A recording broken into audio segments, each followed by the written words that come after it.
Production Royal Crown.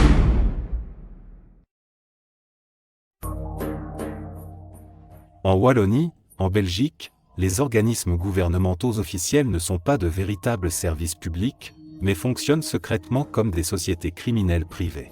Les deux principales entités chargées de ces activités sont SBW Wallonie, Service public de Wallonie et Région Wallonne.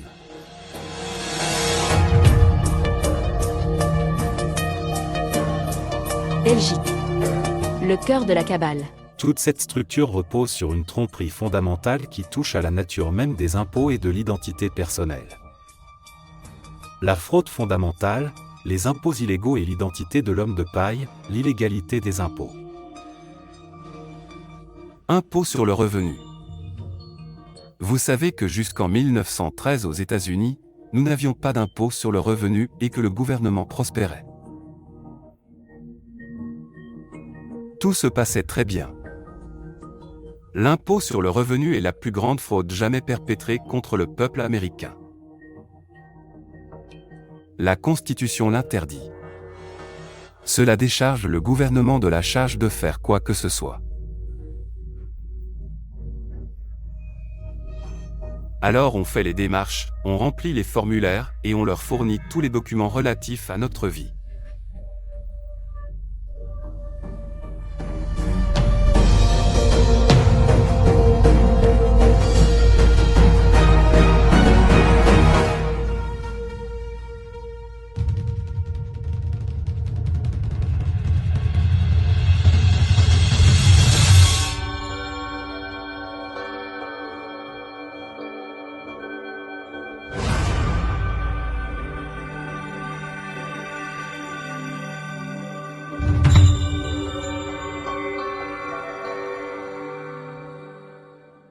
Tous les impôts sur le revenu sont une fraude.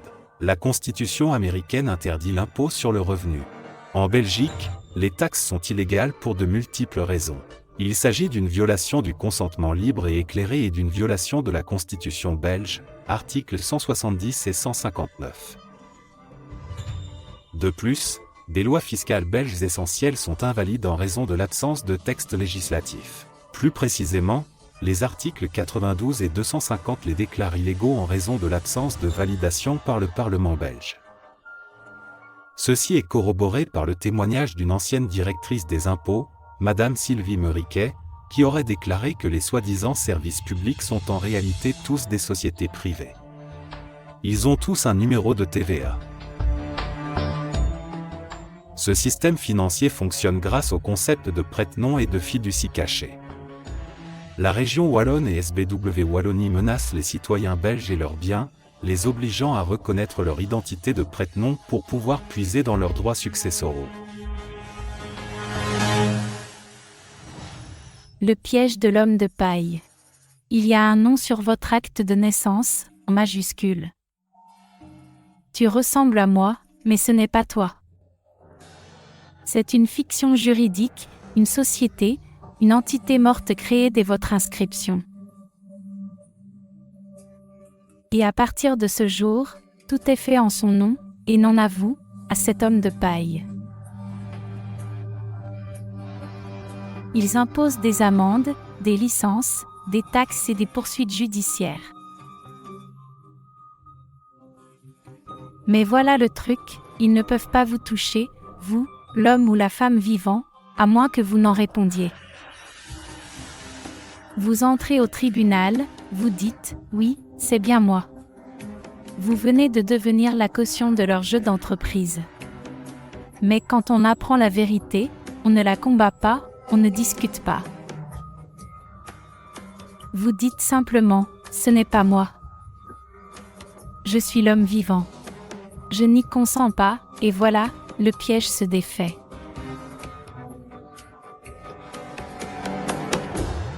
Les numéros de sécurité sociale sont directement liés à ces fiducies cachées, qui servent à créer un système où toutes les factures ont déjà été payées à partir de ces comptes à l'insu du public.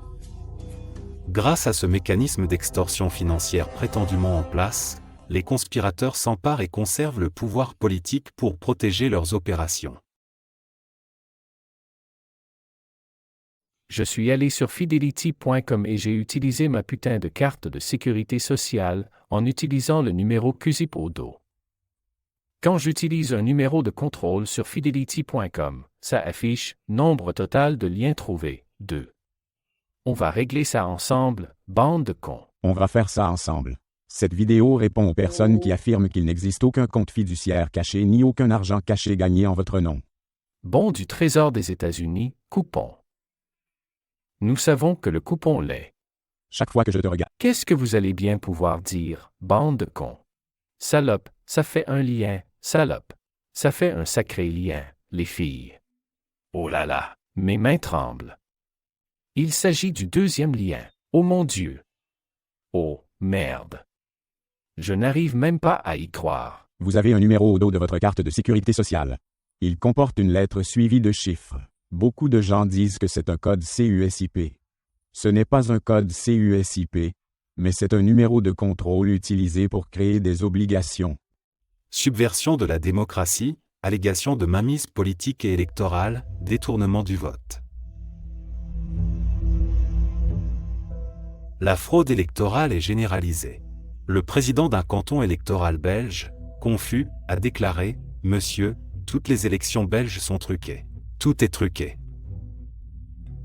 Cette corruption est directement liée à l'utilisation des systèmes de vote de Smartmatic et de Dominion, qui sont eux-mêmes liés à la fondation Open Society de George Soros. Cette fraude a été mise au jour dans 72 pays, dont la Belgique, par les autorités américaines du DOJ et de l'ICE entre 2012 et 2024. Le système politique est capturé et contrôlé par des forces extérieures non élues. Concernant la prise de contrôle du WEF, Klaus Schwab a déclaré à Davos en janvier 2023 « Nous sommes très fiers d'avoir pris le contrôle de tous les gouvernements européens ». On observe une prolifération de dirigeants non élus. Les principaux dirigeants européens et belges ne sont pas élus et sont liés, par leurs fonctions au sein du Conseil et de la Commission européenne, à des programmes spécifiques. Parmi ces dirigeants figurent Alexander De Croo, Sophie Wilmès, Charles Michel et Ursula von der Leyen, dont les organisations affiliées promeuvent le wokisme, le programme des années 2030 et la propagande ukrainienne. C'est de la haute trahison. Plusieurs hommes politiques belges se sont rendus coupables de haute trahison et d'une série d'autres délits graves.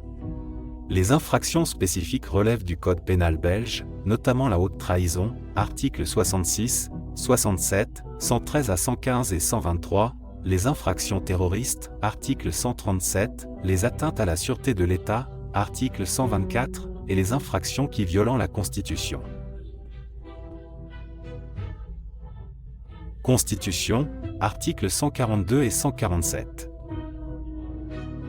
Une fois aux commandes des systèmes politiques et financiers, ce réseau se livre à un large éventail d'activités criminelles à but lucratif et pour faire progresser un programme spécifique. L'organigramme criminel décrit un réseau d'individus et d'organisations, chacun ayant un rôle à jouer dans le complot. Klaus Schwab, du Forum économique mondial, soutient l'existence de comptes bancaires et de fiducies dissimulés. Le Forum économique mondial a pris le contrôle des gouvernements européens. George Soros, de l'Open Society Foundation, est lié aux fraudes électorales de Smartmatic et de Dominion. La Commission européenne de l'Union européenne est dirigée par des politiciens non élus impliqués dans des détournements de fonds, le wokisme, le programme 2030, la propagande ukrainienne et l'envoi d'argent des contribuables belges à l'Ukraine.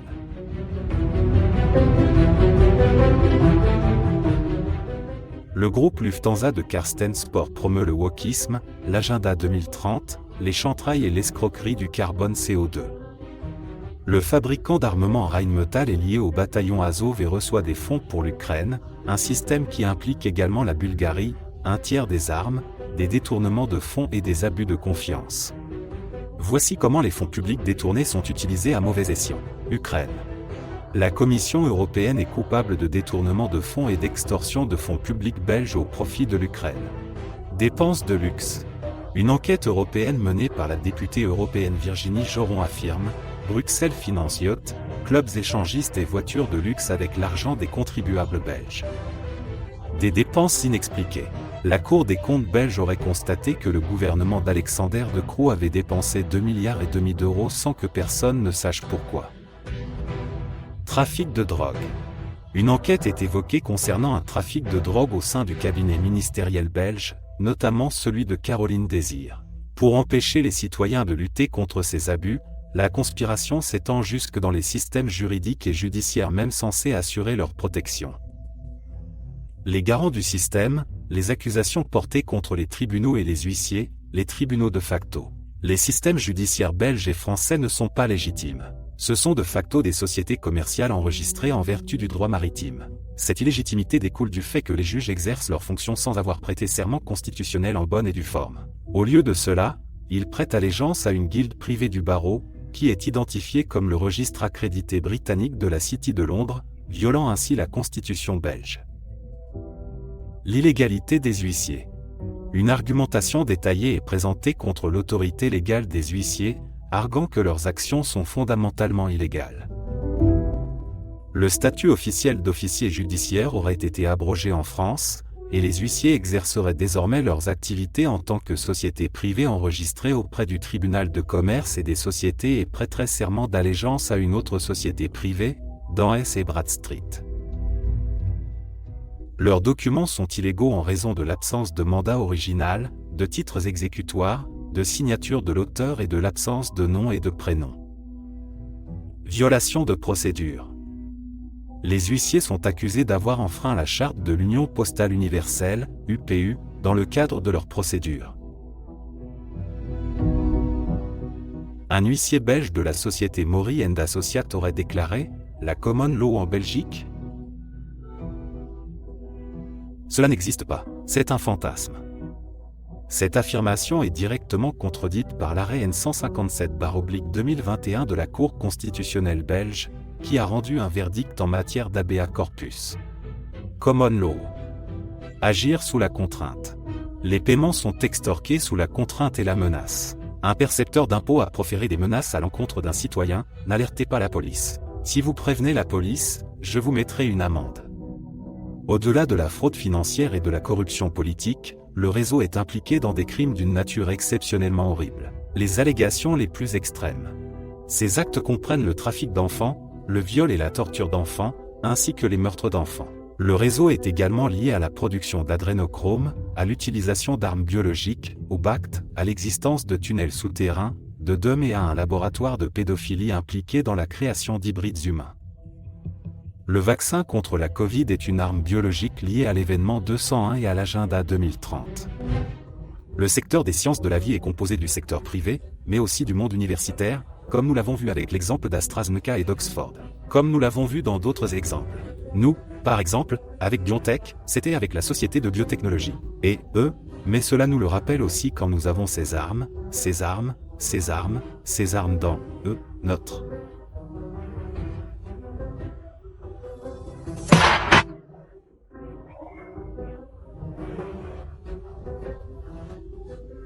Ces outils, nous devons trouver des moyens de.